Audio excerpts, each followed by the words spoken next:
Welcome to the Justus Show, sponsored by Palmetto Privacy. Palmetto Privacy is a Greenville-based technology startup developing products to keep the internet free and safe for all. Go check them out today at palmettoprivacy.com. Today, I'm joined by Sam Jacobs from Libertas, Bella, and ammo.com. How are you, Sam? Doing good, man. Glad to be here. Now, both of your gigs are, I think, fascinating. Ammo.com, I think everybody probably knows what that is. You buy ammo, read about ammo, et cetera, guns, et cetera.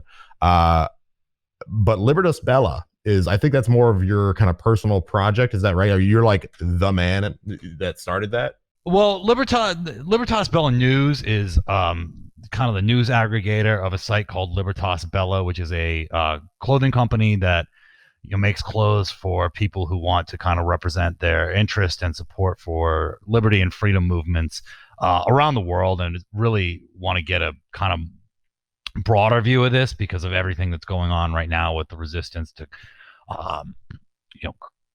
vaccine passports and all the kind of things that are going on in Europe and around the world right now. And so we try to cover, we try to appeal to like a less US centric audience over there, which is why I'm going to do a lot of coverage of like, French people, Italian people, British people. And there's a lot of resistance to vaccine passports in Europe that just, for obvious reasons, doesn't get a lot of traction in the legacy controlled media. Yeah, the legacy media is complete trash, and we don't see anything about, the Australia situation has been fascinating to follow. Yeah. And the only reason I'm even aware of that is because I've got buddies in Melbourne that I'm in a group text with who send me just everything, and they are, outraged and honestly despondent about the situation in Australia. Mm-hmm. I've also seen a lot of protests in France, but that feels like even harder to follow. Can you actually give us an update? Like, what's going on that front? Like, do we have reason to be hopeful? I think we have every reason to be hopeful kind of across the board. And I know that sounds counterintuitive, but like the amount of hand overplaying going on in the world right now, it's just too much. And I think that the thing that people need to contextualize is that if you're not a small d Democrat who thinks that the solution to all of life's problems is winning the next election, then the popularity or unpopularity of this shouldn't really factor into your thinking too much, because what's going on right now in Europe, and I would argue to a great extent in the United States, is what I'm calling a great meh. And what you have in the United States in particular that's similar to what's going on in Europe is good old-fashioned American laziness combining with good old-fashioned American I won't follow the rules. And I compare it to Prohibition, because during Prohibition, most people who were opposed to Prohibition were not, conservatives, libertarians, necessarily interested in the bigger philosophical questions of should the government be allowed to ... It was just, well, I'd like a drink and I'm not following this law. And that's it. And there was no deeper kind of thought to it. And I think that that's kind of what you're seeing with vaccine compliance in the United States. In Europe, I think it has a much more explicitly political character because of the difference in the extremity of the lockdowns. I think that it's also kind of a flashpoint for people who oppose the EU project more generally, which is a much, there's a much different political landscape in Europe, and I don't think that the two are really ever very comparable. But there's definitely a lot of resentment over the entire EU project in Europe. And much as I think that the anti-lockdown, anti-vaccine movement in the United States will have a lot of overlap with the Trump movement, whatever form that takes, so too does the kind of populist nationalist movements in Europe have a great deal of overlap with the anti-vaccine passport stuff. But it's certainly not limited to that in the United States, and I don't think that it probably is in Europe either. I think that a lot of this was just a bridge too far, even for people whose concept of freedom and liberty is frequently not the same as the average Americans, let alone you and I. Yeah, I wanted to get into that a little bit because if you're not familiar with sort of global political currents. You in the United States, we separate into liberal and conservative, but the conservative side is actually classically liberal, and the liberal side is like, you know, I don't even communist, Marxist. fascistic, It's Marxist. Yeah. like technocratic insanity. Which is not, you know, we're not being charitable to them, and which is what we're known for, is being charitable to the other side. But globally, it's much more like both sides are sort of, generally speaking, pretty authoritarian, technocratic, but one is more like nationalistic and the other is more globalist. I would say it's just more multipolar over there because of the parliamentary system. I mean, you know, if you take the British system, which is probably, or the British political landscape, which is probably the one that I'm most familiar with and thus most qualified to talk about, you know, you've got the Labour Party whose base don't vote for them anymore. Okay. And within the Labour Party, you have the traditional base, many of whom probably are still card-carrying members of the Labour Party, particularly if they're in unions. Yeah. Labour Party is like Jeremy Corbyn, far left. Well, no, this is the thing. It's much more complicated than that. Okay. So there's the typical active Labour Party member who is very much a part of the Jeremy Corbyn left. There is the voting base who mostly vote for Brexit or the Tories at this, or Reform UK or whatever they're calling the Brexit Party now. You know, it's particularly up north in the industrialized north. And then you have the Parliamentary Labour Party, which is the kind of third group involved in that, and that's, you know, the Blairite neoliberal growth types. And you know, but the Conservative Party, like, they're not conservatives, they're classical liberals in a much more explicit and direct way than, say, you know, your typical Chamber of Commerce Republican. Well, and that's pretty similar to okay, yeah. So there's the big R elected Republicans who are useless and not seemingly uninterested in liberty, and then there's I think the Republican base, which is, I mean, you strike me as pretty libertarian, but you're also pro-life, which to me is kind of the dividing line between like a libertarian and a conservative. A conservative is usually, I think, pro-life, and the libertarian, I think, goes with like the Freakonomics argument. I would identify as a conservative because I, for example, like, consider second order consequences. I think that I'm all for liberty, and I hate, you know, as Michael Malice says, you can disregard anything somebody says before the but. So I got to think about how to phrase it without saying but. I believe that a orderly and stable society comprised of virtuous people who share a set of values is a prerequisite for liberty. That is why I would define myself as a conservative, because I think that there are a certain set of preconditions to liberty flourishing.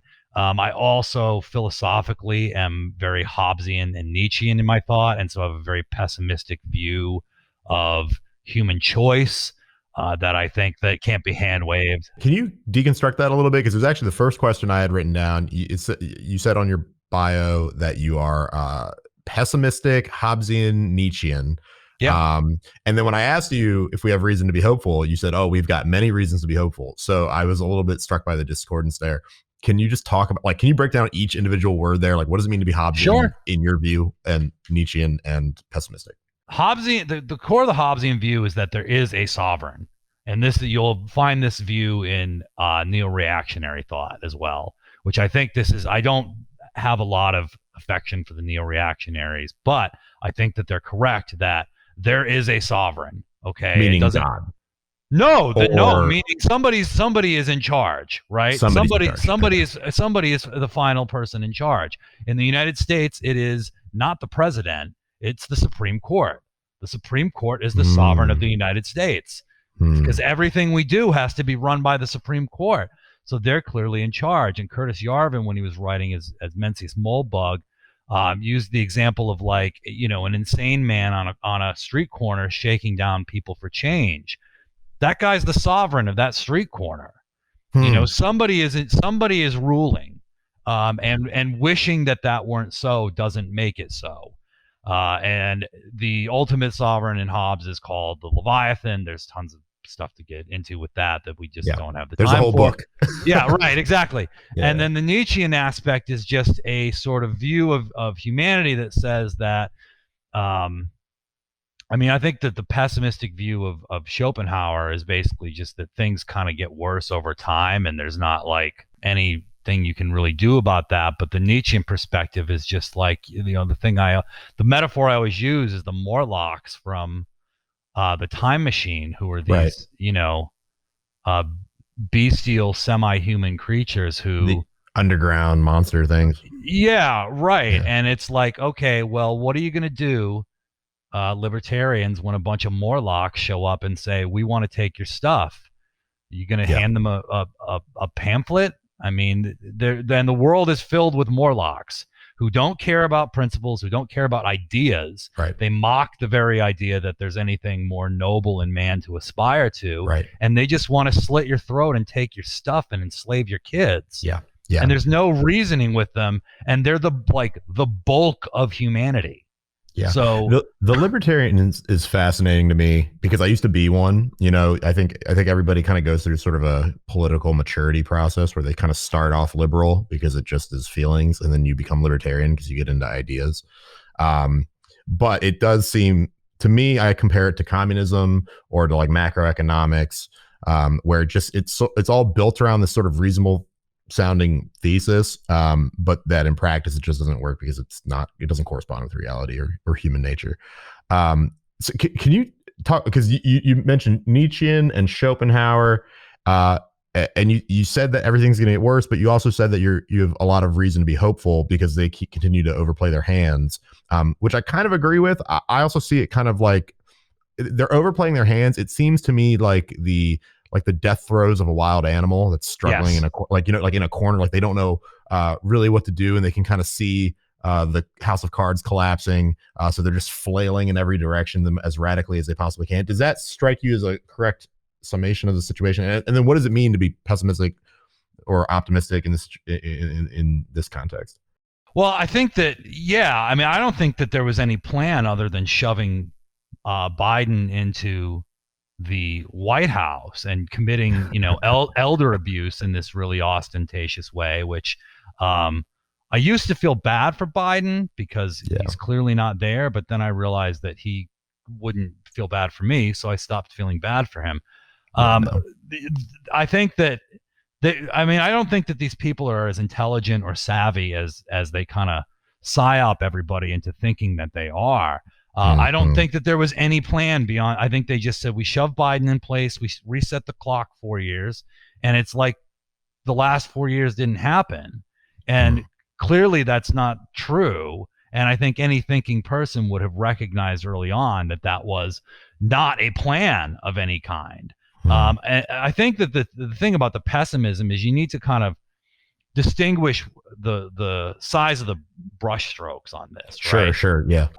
So the pessimism is just kind of like a view of, and I'm Catholic as well, so like I have a view of humanity that human beings are fallen. We live in a fallen creation. I think that if you look at the sciences, the laws of thermodynamics and the way that entropy works in the universe, I think are kind of like scientific confirmations of the fact that like we live in a universe that is marked by decay. And this is just a simple kind of fact. And I think that it applies to human behavior and human interaction and human society as much as it applies to like, the breakdown of stars. I just think that things fall apart, things decay, things break down. And on a long enough time scale, you end up with, idiocracy basically. And there's things that you can do to stave that off. There's things that you can do to insulate yourself from that. I think that insulating yourself from it is probably the smartest way that you can occupy your time.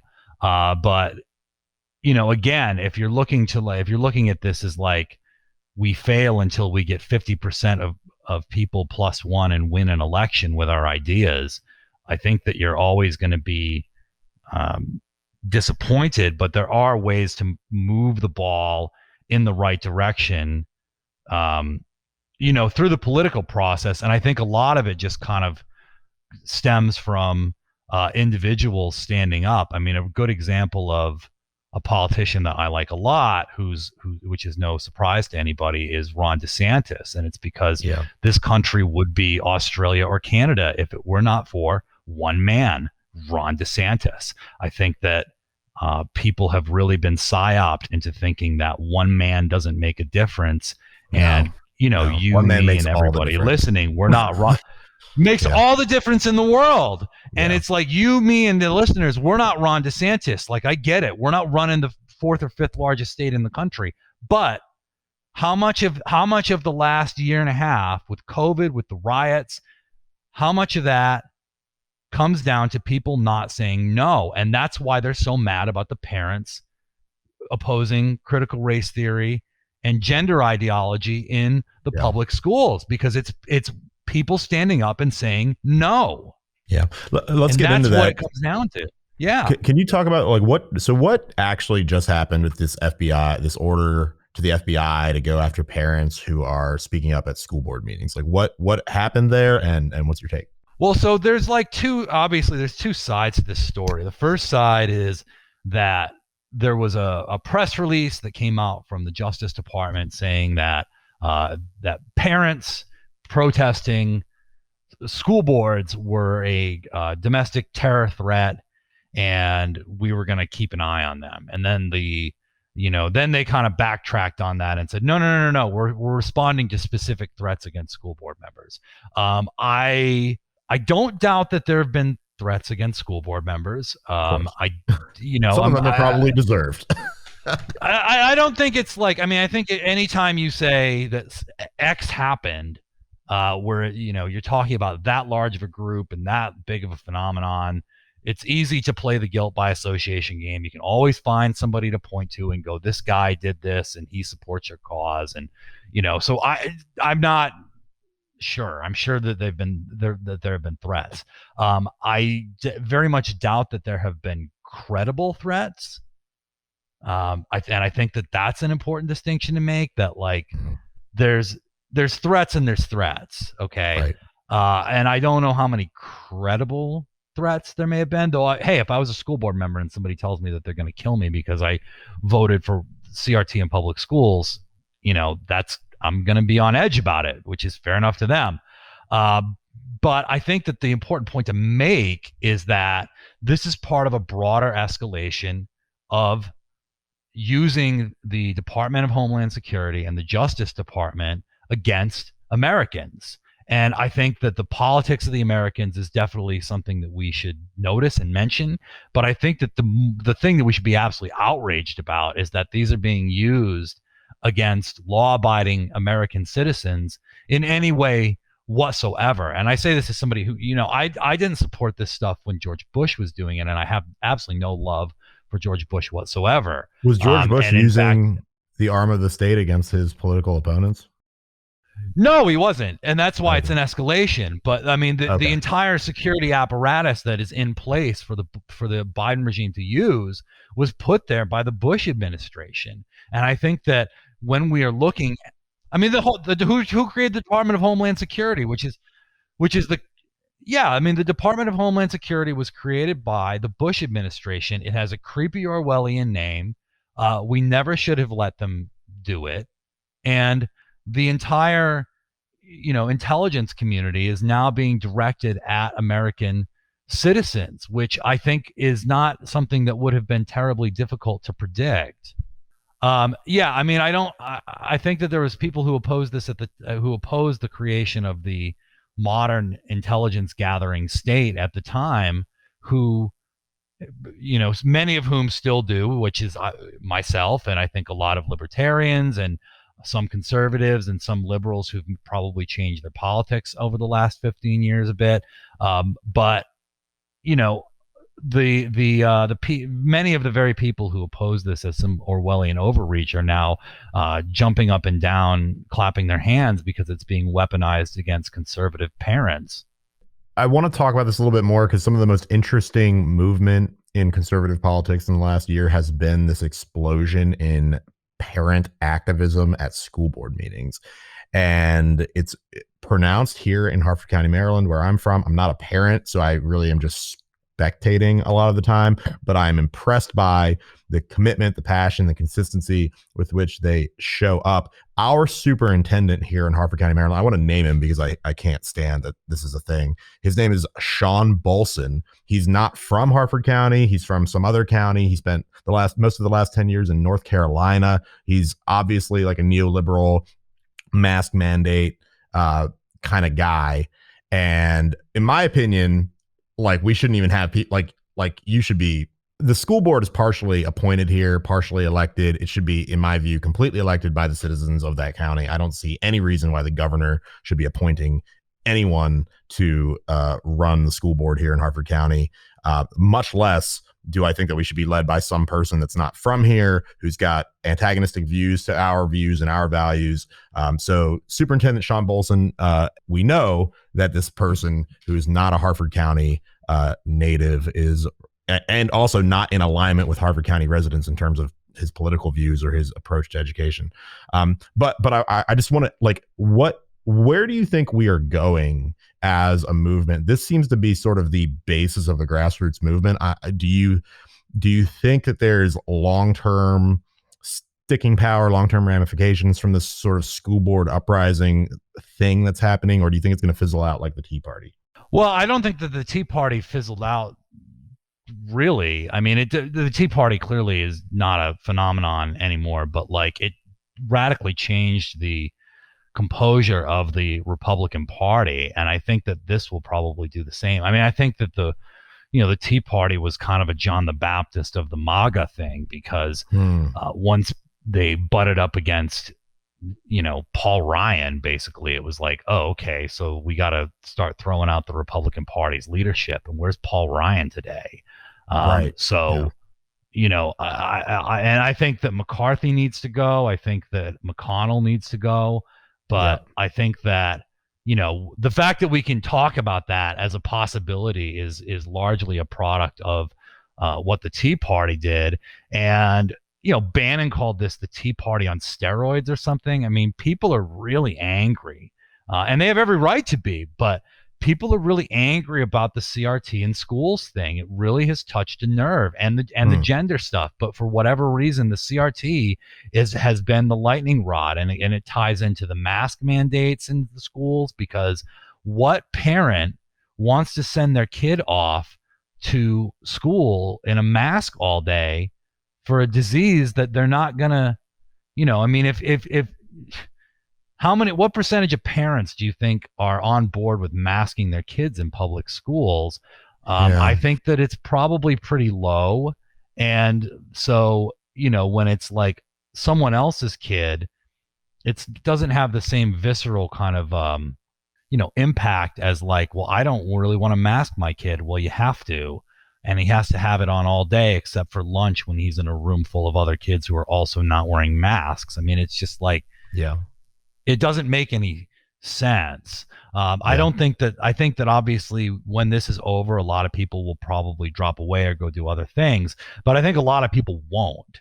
I think this is kind of the way that we need to conceptualize this, is like, say 1 million parents entered into these school board revolts and 1% of them stick around for the long haul. That is, by my math, 10,000 new hardened activists who are out there working on some other issue, who can then go build a movement that draws 10 million, 1% of whom stay. I think you need to kind of think about it in terms of steps forward, steps backward, and I think that this is in terms of developments in process, and I think that in terms of developments in process, this is what I'm talking about, where I couldn't be more optimistic about the next 5 years anyway. Yeah, there seems to be, I like this idea of, okay, who are these super activists that are being created now? The other sense that I get from just following the local school board politics is that school board politics seem like an order of magnitude more complicated than regular like local politics. And I think it's because like in my county, again, there's like this combination of some of them are elected, some of them are appointed.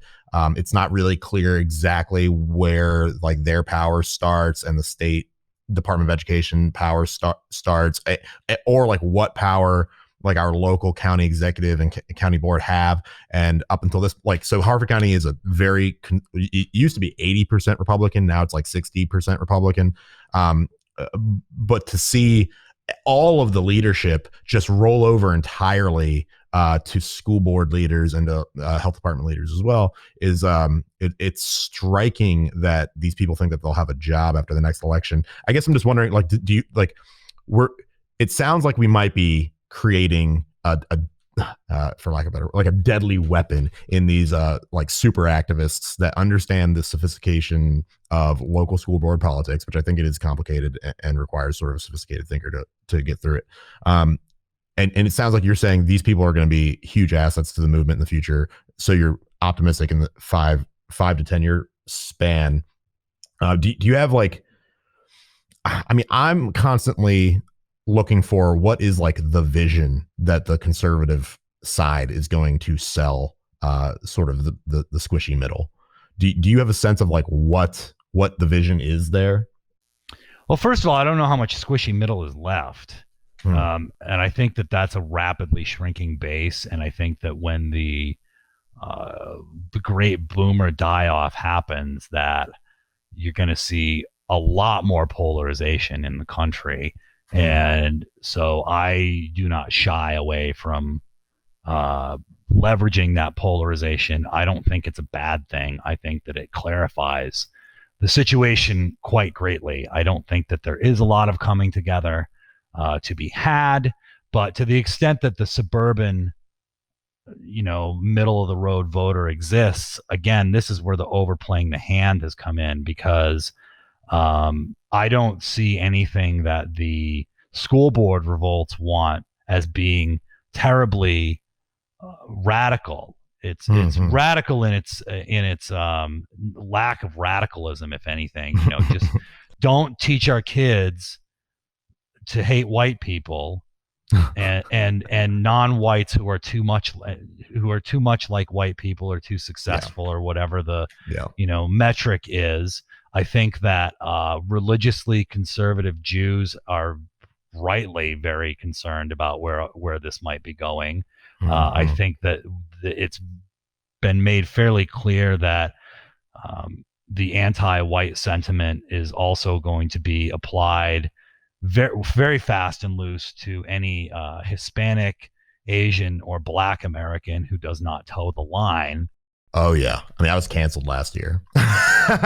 Yeah, so race didn't come up. It was just, oh, you don't like pride. You must be a bigot.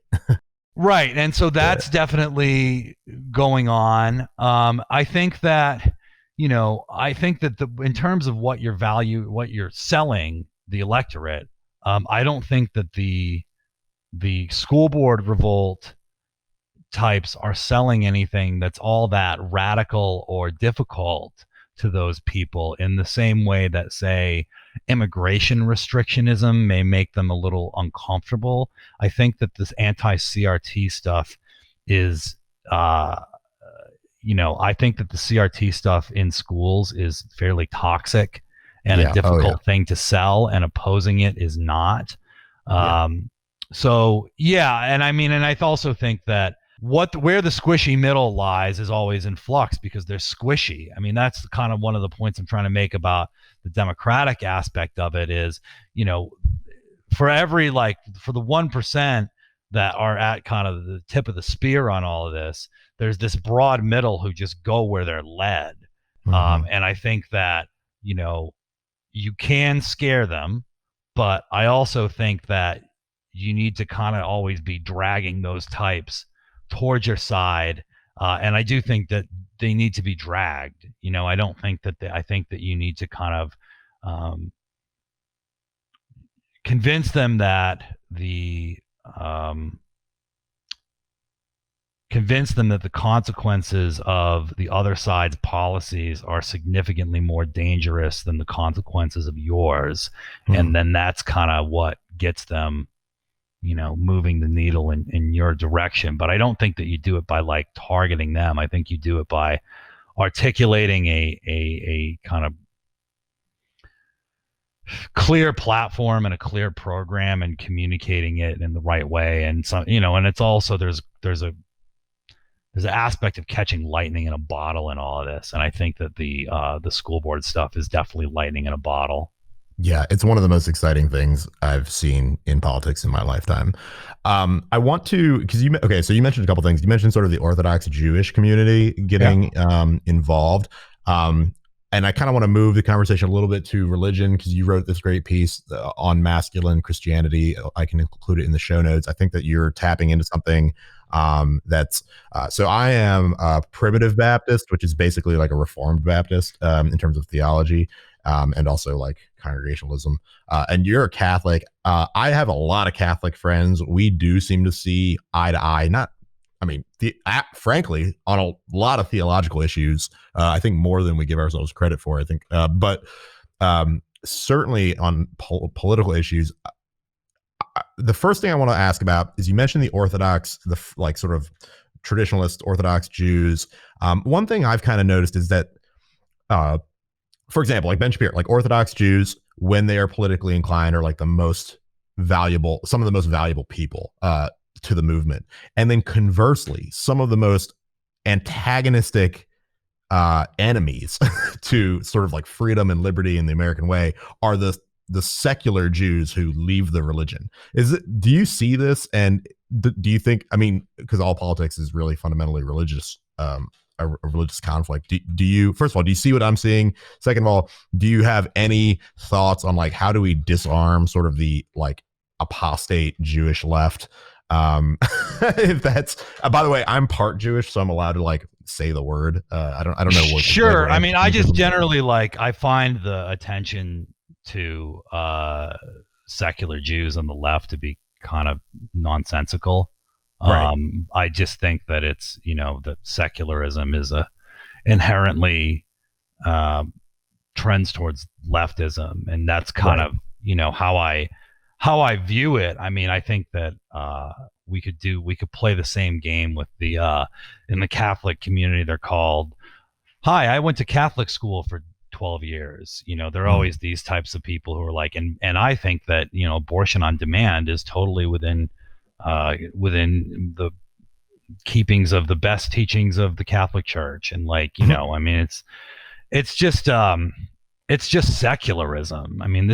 I don't think that there's any kind of, I certainly think that there are conservative secular people. I certainly think that, there are people who are don't have any faith but can see the writing on the wall and would be sympathetic to arguments about the structural integrity of society and things like that.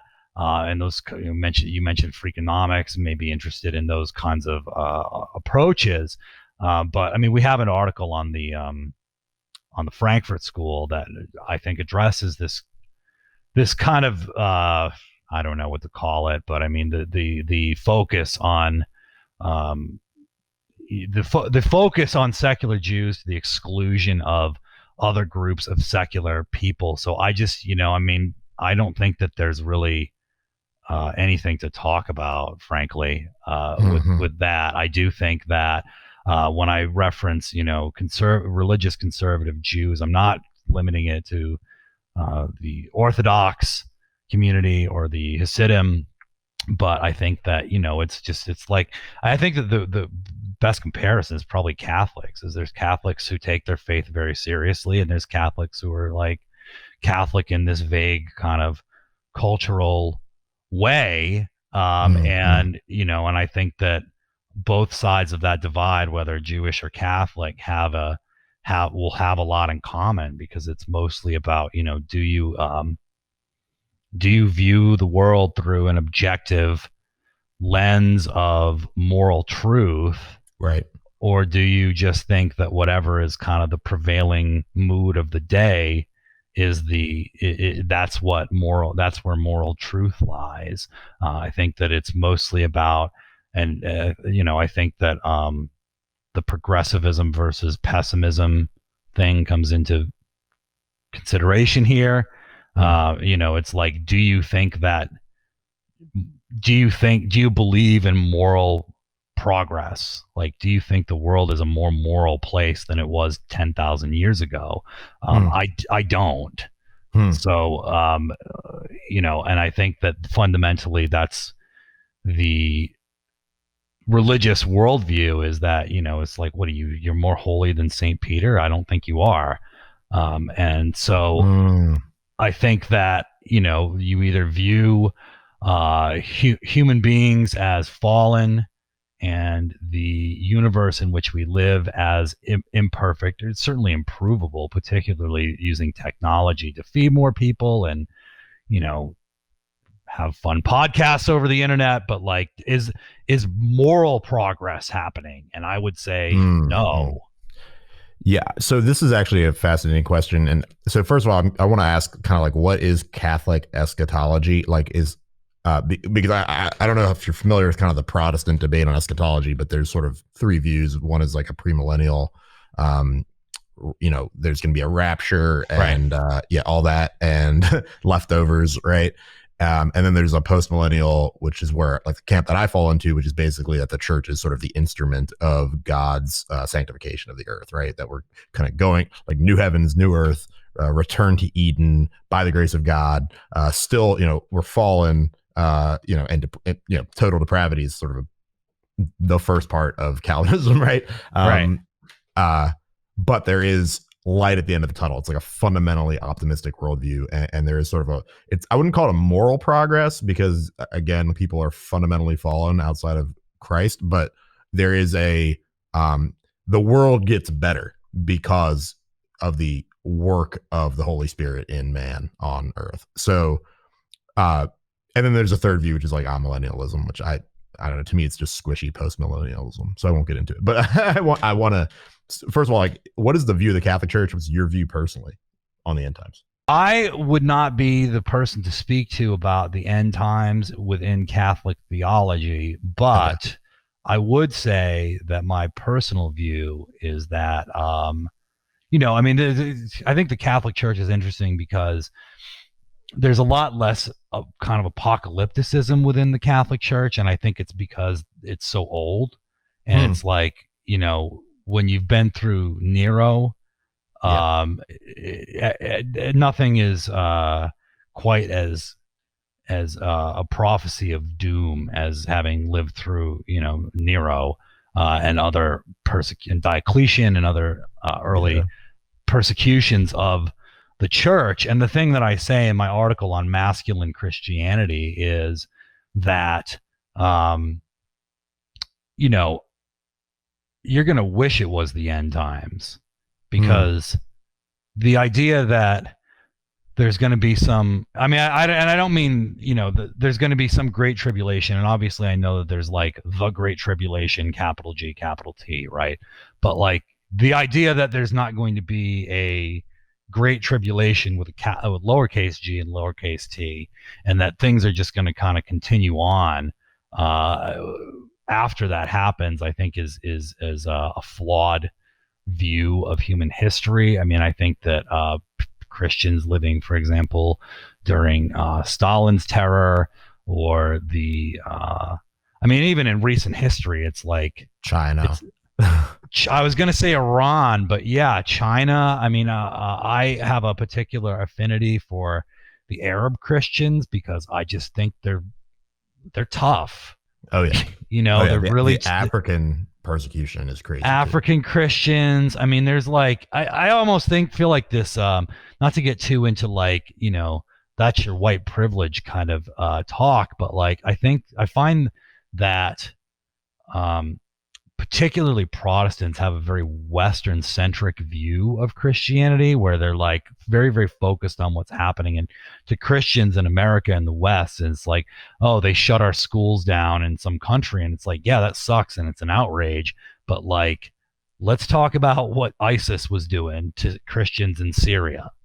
That's tribulation. That's going through struggle. And the thing that I find so interesting and inspiring about the Arab Christians is like, they don't lay down for this. Right. They do not just go, oh, well, Christ wants me to be a martyr, so I guess I'll just, let ISIS crucify me the road to Aleppo. I mean, there's militias in Syria who fight ISIS. And during the Lebanon War, there were, both Catholic and Orthodox militias who fought against Hezbollah. So I find them kind of endlessly inspiring, but I don't really get much into end times kind of talk because I don't see it. And I certainly don't think that like the persecutions, which are very real, that the Christians experience in the West, I'm not saying that they're not real or that they're not important. They're important to you if you're a Christian who lives in the West. Right. But compare yourself to Christians in African Muslim African countries, Yeah. or or even Christian countries with a large an active politically Islamic groups. It's just not the same as, or China or Iran or Syria or Iraq. I mean, think about being a Christian in Iraq after the fall of Saddam Hussein, who I'm not by any means a supporter of and no fan of. And I think that we can find any number of low-hanging fruit to criticize Saddam Hussein about. But one of the things that was true under Saddam Hussein's rule that is not anymore is that Christians enjoyed a certain degree of protection that they lost. I mean, it's like, why do Christians support these authoritarian governments in the Middle East? Well, it's because they're the only ones doing anything for them, because Baathism and Arab socialism were both based on the idea that, hey, we're all Arabs and the religious differences don't matter. And like, yeah, I mean, the Baathist movement was founded by a Christian, I believe, which I'm not suggesting that there's anything Christian about supporting Baathism. I'm just saying that, like, the underlying ideology was about unity between Arabs regardless of religion. And when that was taken away from Arab Christians, which I don't want to oversimplify or Pollyanna this at all, but, you now have to worry about Muslim militias coming for you. And this is just not on the same level as anything that Christians have experienced in the West. It's just not. And so that's why I just kind of poo-poo all the apocalyptic talk, because I just you ain't seen nothing yet, buddy. Yeah, and I think I agree with you. I do want to ask one more question before we wrap up here, which is a little bit more of like an optimistic question. But like, what do Christians in the West, like right now, what should we be doing? What kind of vision should we be putting forth for like a 21st century revival? Or like another way of putting it would be, if we want to have Christian America 2121 100 years from now, like what do we need to do now? What do we need to be doing in this century to make Christian America 2121 a reality? Well, I think that, I wrote an article about this, and I think that the church needs, and I use this in a broad sense, the church meaning all self-identified Christians. We really need to start changing the character of the church and making it a place that's attractive for young men who want to light the world on fire, basically. And it's not right now. And we need to be very, very honest about why that is and what we can do to change it. Now, what we can do to change it, in my opinion, is first of all, I think that, and I don't want to get too inside baseball here, but I think a good place to lead and a good point of entry is that I consider prosperity gospel to be an absolute abomination. We agree. you should leave any church that's telling you that Jesus wants you to be rich.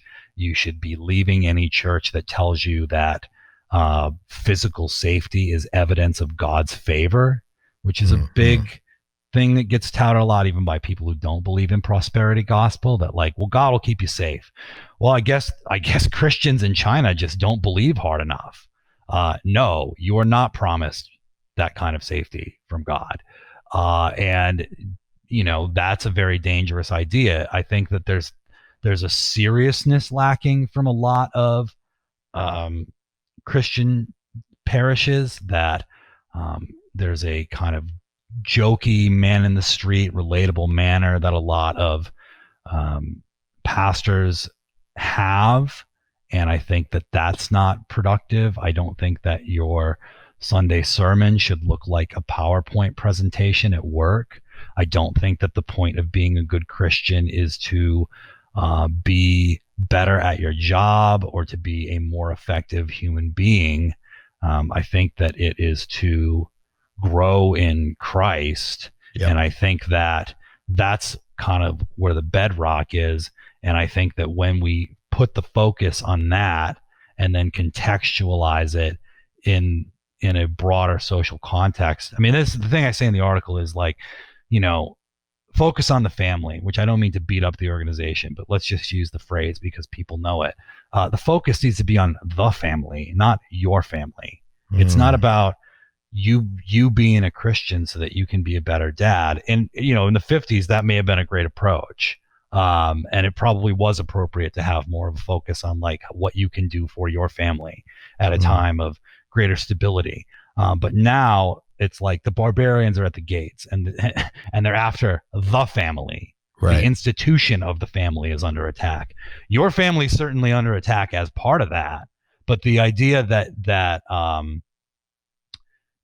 that's where kind of your focus and your energy should be rather than on out in the world, making sure, think about it this way, stop thinking about whether or not your kid's going to get an A in biology and start thinking about whether or not your grandkid is going to fill in the blank. You can imagine any kind of nightmare scenario that your grandkids may have to live through because you failed to act now. Yeah. I think that that's the where the focus needs to be is less on like the minutia of daily life within the family and more about preserving the family as an institution, which by the way, again, goes back to your family. It's like you got grandkids to think about, you have great grandkids to think about, you have a whole line of people that are your concern, and the focus needs to be a much more longer term view, a much more broader view.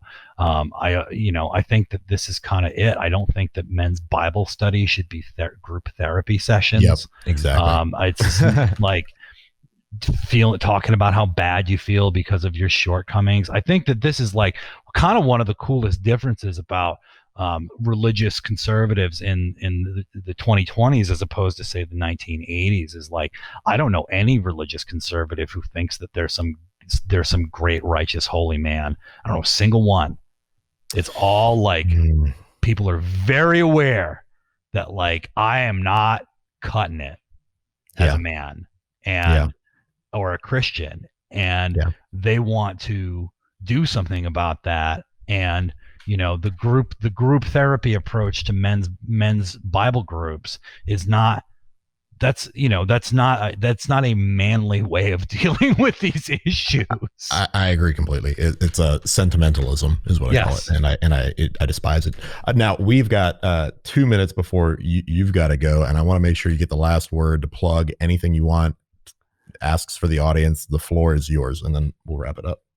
You can find me on Twitter at SamJacobs1776. If you want to get $20 off any order of $200 or more in ammunition, just go to ammo.com/podcast. Again, that's ammo.com/podcast. And the news aggregator that I run is news.libertasbella.com. Check me out there, guys. Thanks a lot for having me on.